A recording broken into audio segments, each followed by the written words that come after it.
Hello everyone, welcome back to the videos. It's wonderful to have you here as always. Today I'm going to be doing a little bit of work on Ethel, so I thought I'd take the time to finally film you guys the build breakdown that I've been promising for the last 6 months or so. Yeah,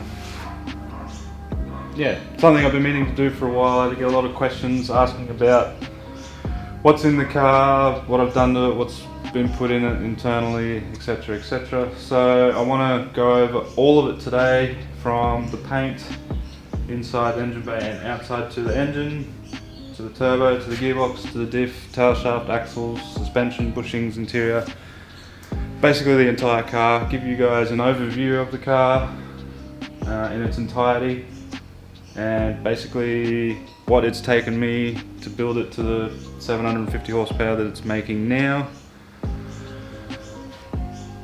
And maybe I'll run over some future plans for the car as well. So I guess to start with the engine bay, it's using basically just a cheap eBay radiator. Yeah, it's using the standard power steering reservoir in the factory spot with factory fans. Originally I did have some shitty little spout ones pushing because the turbo was here, and it just heat soaked everything, so I redesigned my manifolds, which turbo manifolds are my own design and make and fabbed up myself. They use 3-in-1 collectors on both sides. They're not tuned length or scavenging or whatever. They are scavenging being collected, but what is the other term they use for it? Equal length. They're not equal length. I don't think it's that real big of a deal with the turbo. It all gets choked down here anyway. So yeah, they're all 3-in-1, big 2.5-inch crossover pipe. It's using just an eBay tile copy 44mm gate. If you want to write that down. Turbo itself is a Borg-Warner S366. It's a 66mm compressor wheel and an 80 something exhaust. It's a 0.82 rear housing. Currently running 30 psi, making the 750 horsepower. I would have liked to push a few more psi out of it. Probably would have got me up over the 800 mark. But I think I'm already stressing the transmission tail shaft already enough. It's a 4-inch dump pipe which runs from here down to about the transmission. From there it's 3-inch with a single muffler, no cat out the back. Standard rocker covers I modified with some breathers to run to my catch can in the corner.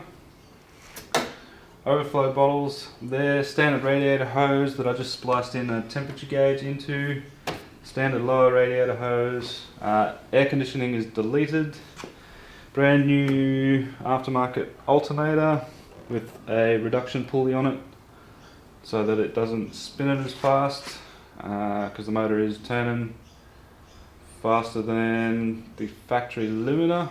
Back there it has a airflow boost reference 1:1 raising rate fuel pressure reg. The manifold, it's just a reverse plenum, standard throttle body, and all welded back together by me. That's just about it external wise. Factory VT power steering pump. Heater core is hooked up, so it does have heat in winter, which is great. Don't really need aircon. It has a power bond supercharged balancer, just because that's the only sort of performance balancer that I could find. It's using a sandwich plate to feed oil to the turbo, and it has a couple of pressure sensors on it, one for the ECU, one for the gauge. Factory VT master cylinder, still has ABS that sort of works. LS1 coils that are controlled by the ECU. So I guess as far as internals go on the engine, it's pretty basic. It's got JE forged pistons, 20 thousandths oversized in 8.5:1 compression. It has spool chromoly H-beam rods with ARP 2000 rod bolts. Total seal piston rings, filed to fit. ACL race series big end main bearings. Cam bearings, just standard items. You can't get a race series cam bearing anymore. I tried, it was next to impossible. Factory crank, it was balanced with the balancer, flywheel, clutch and pressure plate, pistons, rods, rotating assembly to spin to the RPM that I'm turning it to, which is 6,900 RPM. The limiter's set at, it sort of fluctuates between 6,800 and 6,950 on the limiter.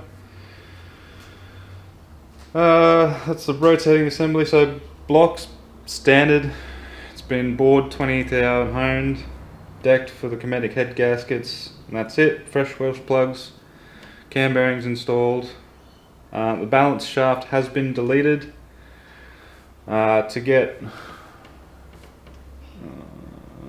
I'll have to find that block. To get that to delete, you have to block off the oil gallery in the back, otherwise you don't get oil pressure. Sump's been modified to take the oil drain. It's got Mace Engineering oil pump kit, so gears, return spring and piston, as well as their machined oil pump cover plate to clear the Rollmaster dual row timing chain. Their heads were a little bit more involved, so they have LS1 mainly stainless steel intake valves that were 2 inches, 200 thou I think they were, or was it 20 thou? Anyway, it's got mainly LS1 intake valves in it. They were turned down to the 1.90 inch diameter that I have in the cylinder heads, and just a standard LS1 1.5 inch exhaust valve just slapped in there with new seats cut. It had the valve seats cut out and new inserts put in, 3-angle radius valve job, Camtech dual 150 pound valve springs shimmed to make 150 seat pressure at a 1.8 inch installed height, with their Camtech chromoly retainers and valve keepers. It's using Yellowterra 1.7:1 ratio roller rockers, Trend, can't remember the thickness of them, Trend big fuck off push rods in the correct lengths that I need to get the preload on the lifters. Lifters are Camtech items. I'm not too sure on the specs or information about them. I tried to get a hold of them a while ago to find out exactly what they were, but they have no record of me purchasing them, even though I brought it all as a kit with the valve springs and all that junk. So all I know is they're Camtech items. I think there's some sort of LS anti-pump lifter, which I probably will be swapping out at some point and going over to LS7 lifters. But yeah, that's basically it for the engine. I can't really think of anything else that's gone into it. Ported and polished heads. It's got Cometic head gaskets. I think they're about 90 thou thick, I think. And the heads have been ported and polished. Well, not really polished. I didn't polish them too much. I did the port and polish job on them. They basically just match ported on the intake and then opened up a bit on the exhaust ports. Nothing. I didn't go too crazy with them. I knew that I'd be able to make up for it with the boost. Standard throttle body, which I think is also a restriction for it. We noticed at about 6,000 RPM plus, it's something's choking it off. I'm pretty sure it's that stock throttle body, so I'm going to work on that soon. As far as engine bay goes, that's pretty much it. What about the cooler? Oh yeah, it has a Chinesium eBay oil cooler in the front, Chinesium eBay intercooler, and the whole engine is controlled with ECU Masters EMU that was wired in by myself. You guys saw a few episodes back, I had to redo the loom for it. Some of it got pretty toasty in the engine bay fire. I don't talk about that. So I decided to yank the loom out and just redo it. So far it seems to be working fine, but I haven't had the laptop on it yet to check it out. It has also VS aluminium fuel rails on it with 6 AN return.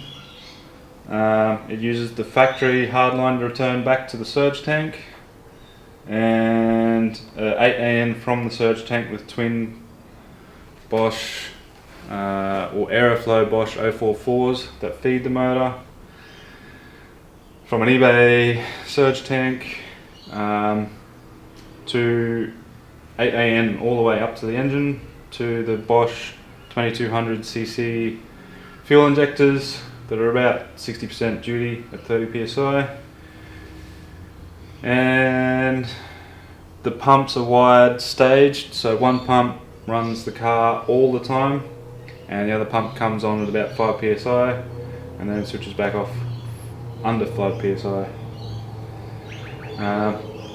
The ECU controls all that for me, so I don't have to worry about it.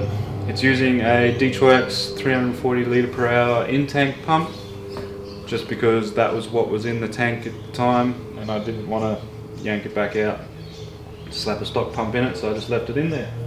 It just means that it overflows back into the main tank from the surge tank a bit quick. But yeah, so moving on now to what I should probably call exterior or paint. She's a little bit dirty at the moment. She's been sitting in the shed here for far too long. I haven't had a chance to get it out.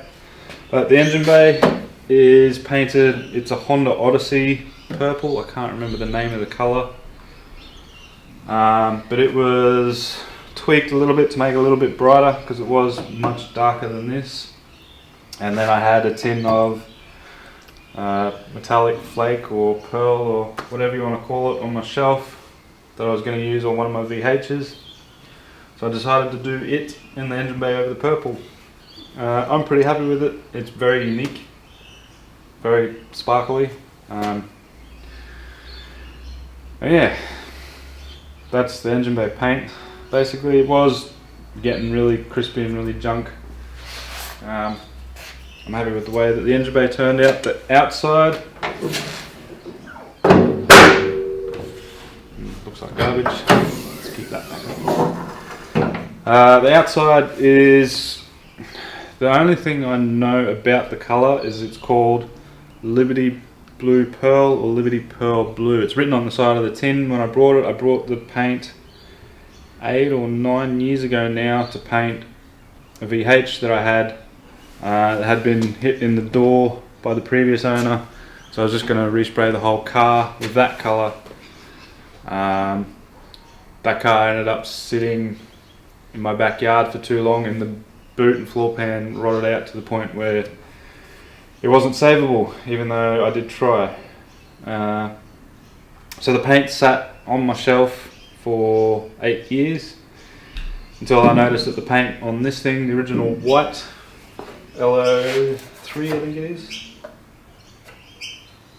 I can't remember the code. Yeah, the original white was just falling apart. It looked horrible. The clear coat was fading at the back. It had some chips. There was a big ding on the rear quarter that I wanted to repair at the same time. So with the help of my cameraman here and another friend at his house in his backyard, we resprayed it with that Liberty Pearl Blue paint that I had kicking around, and turned out really nice. The colour is a lot A lot different to what I was expecting. I wasn't expecting to have that purple sort of flip-flop effect that it has in the right sort of light. Which I think looks cool. But yeah, I think it looks really cool having that purple flip-flop. The metallic in it is really nice when you get it out in the sun. It really pops. Yeah, one of the best things that I did to the car, besides the front end, this is something that I get asked about a lot as well. The VZ front end, how hard was it to do, what was involved, and what did I need to change?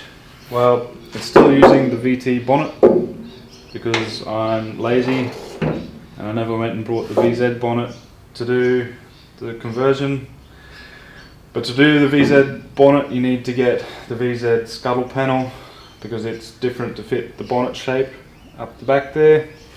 I brought two brand new VZ quarter panels and I got headlights, bumper and grille second hand from a bloke who came off his ute. It is just the budget Povo Pack VZ bumper, which I like. It adds to the sleeper effect of it. It is also the Povo Pack VZ guards. They don't have the flutes in them because it adds to the sleeper effect of it. It just looks like a Povo Pack VZ from the front. The back is standard VT. The back is standard VT boot garnish in the middle, and I just updated the taillights to the Series 2 with the clear indicator. It uses the clear indicators for the VZ. I had to buy new as well. The rest of it is all bog stocko VT garbage. The wheels, I'm not sure, I think they're VZ Monaro SS wheels. They've been many colours since I had them. They're currently a white, it's just some crappy white enamel I brought from Autobarn. Sprayed them white. It's also been gutter smashed about 1,000 times and half of it's all flaked off. So I do want to update them, but it's just got some El Cheapo tyres up the front, one of which goes flat all the time, so I need to get some new front tyres. But what I'll probably do is switch the semi-slicks from the back up to the front and put some new ones on the back. The back tyres are Nino NTO5 items. I think they're 245 40 18s. They're also starting to get worn out, so I need to get some better tyres for the back. So here we move on to the interior. It's pretty basic. I do have a lot in here that I want to change, but it has been neglected basically ever since I brought the car. It's got stock steering wheel, oil pressure and water temperature over in the corner. It's got boost, wideband, a boost gauge, wideband, factory dash. I did do blue LED conversion on all the lights, but I do need to redo a couple of them, but I could not be fucked. I did paint these two pieces white. This one still is. However, I do have a factory replacement that will go in there to get rid of this white. Electric windows, they semi-work, and the climate control for the Bellina spec that only works the heater at the moment, because the heater is really the only thing connected. Standard dash. It's got these bucket seats. These are just some generic no-name brand bucket seats. I picked these up used off Gumtree for very cheap. They're nothing special, but they're a slight improvement over the factory seats that were in here that were rubbish. The back seats are VY Calais. I really wish I had the money at the time to buy the full interior for that. But they're still in fairly nice condition. The shifter's just some blue super cheap special with the factory manual boot. but I need to get another one because the plastic ring is all cracked, and when you shift it picks up out of the hole. ECU master EMU down in the corner there in a mess of wires that I need to tidy up and tuck away behind the kick panel. That's pretty much it. My Japanese safe driving charm, keeping me safe while I drive. An old ass radio. And my old ass Pioneer head unit. That's alright, it's got USB. Updated the 7x5s? In the back now, in the back? 6x9s. Are they? Yeah. It's BA's got that 5x7 shit. Alright, that junk. Yeah, updated the 6x9s in the back, factory speakers in the doors that I still need to update. It used to have a sub and amp in the back. The amp shit itself, and the sub went into the wife's BMW so that she had some doof doof. Yeah, that's pretty much it. The radio doesn't really get used that much. Sometimes I have it on if I'm just out by myself as some background noise, but for the most part I'm usually filming when I'm driving, so I don't have the radio on. Stock handbrake. I do have a drift button there that I've got to put in. This is also my two-step switch, as some live stream viewers found out the other night. Yeah, not too much going on here. So that brings us to suspension and also drivetrain as well. Just like the interior, there isn't really much fancy stuff going on back here or under here. It's all pretty much stock stuff for the most part. I'm using Pedal suspension, big bore sports rider shock absorbers, King lowered springs. They're nothing too low as it is. The dump pipe wipes itself out on just about everything, so I've kept it at a reasonable height. I still think it looks low enough and sporty enough, and it's still functional. Axles are just standard replacements. I just put new standard ones in there. The diff is the VZ Monaro M80 diff. I did take it out and install Motive 3.9 diff gears into it. It is a factory LSD, which if you go back through my channel and find a video partially titled Angry Diff Special, I'll show you how to shim them to make them a bit tighter. I did front subframe bushings and a single adjustable control arm bushing in the back to get a bit of adjustment in the back, but it's factory sway bar, factory fuel tank. The front suspension isn't really anything special as well. It's just some standard HSV struts with the lowered King coils on it, new mounts, bearings. All of the control arm bushes are standard, apart from the front Z-bar bush. I did the polyurethane fully adjustable Z-bar bush on the front. I haven't done the one in the control arm yet. I still need to do the lower inner control arm bushes as they're worn out, and those radius bushes as they're worn out as well. Steering rack standard. Just put some new tire ends and rack ends into it. The diff bush you changed that too, remember? Oh yeah. Because I remember I was there when you changed. The rear diff carrier bush, I put some polyurethane inserts into. You can't actually get a full diff bush, but Pedal suspension make a polyurethane insert. It inserts into the factory bush to stiffen it up a bit. It seems to have worked pretty well. I think that basically covers everything suspension wise. That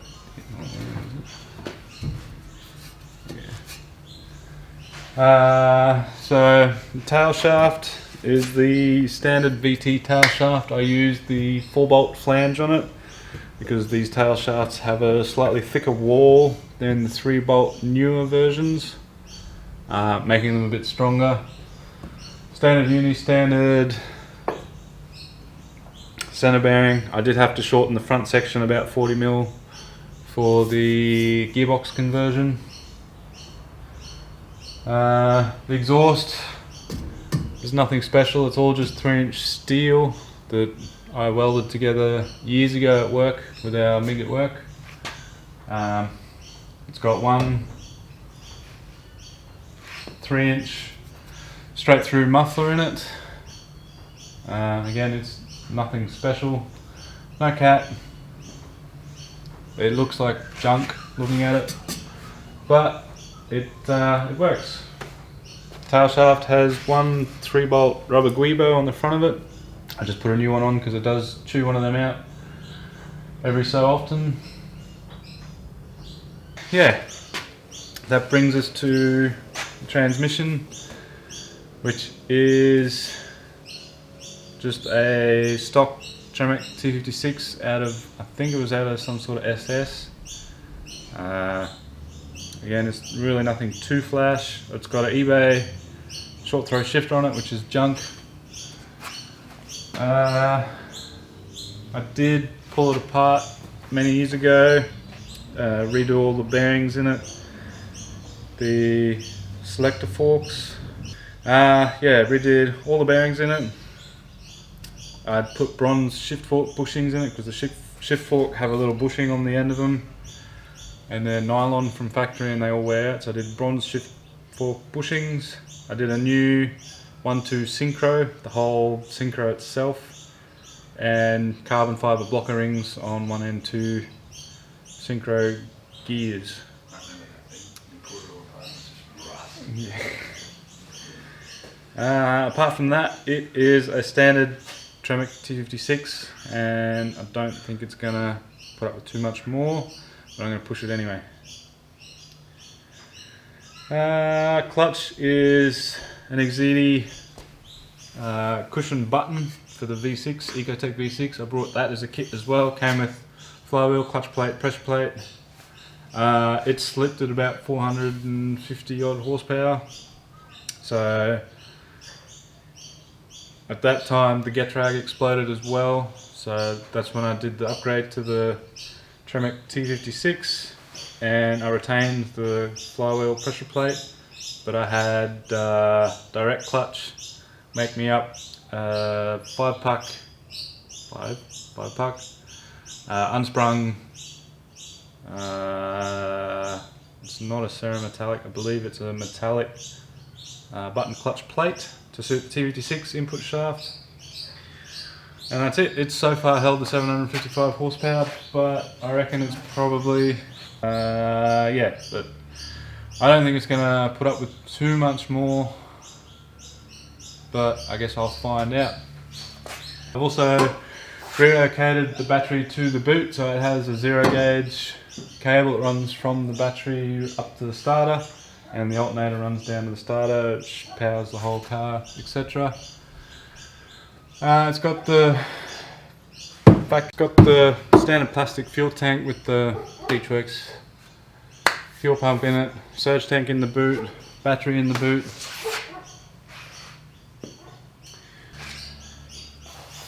Anyway, I think that's pretty much it. But yeah, anyway, that's where I'm going to wrap this video up here. I hope you guys have enjoyed seeing the junk on this car. It really isn't anything special. There's a few key points you really need to look at to run big power, but for the most of it's pretty robust enough to handle a fair few hundred horsepower out of the box. Besides the head track. Yeah, well, that's been the only main component that's broken so far. That's bureaucracy shit. Yeah, garbage. Even in the BMWs, they're junk It's too. like the equivalent of the Ford T5. Yeah, the early model T5s and these as well, I think are rubbish. Anyway, I digress. I hope that's answered all your questions about the car, any that you might have had. If you do have any more, throw a comment down below and I'll do my best to answer it there. But apart from that, that's pretty much it. That's Ethel in a nutshell. It's nothing too special. Not a lot really happening with it. Yeah, I do have to get this uni fixed. I want to get that input shaft shimmed, and from there I'll get out and drive it hopefully. Yeah, Coming in the winter, man. boost weather. Finally might actually get to drive it in fucking winter. After how many years? Yeah, man. Get some boost weather happening in there as well. Alright. I want to thank you all for watching. I want to ask you to go ahead and share this video. Get it out there and get it around. People sort of know what they need to do roughly to start the turbo on ecotec. Please leave a like down below. Subscribe if you're not subscribed already. And stay tuned for more videos on this beast. Until then, thank you all for watching. I'll see you guys in the next one. Bye bye.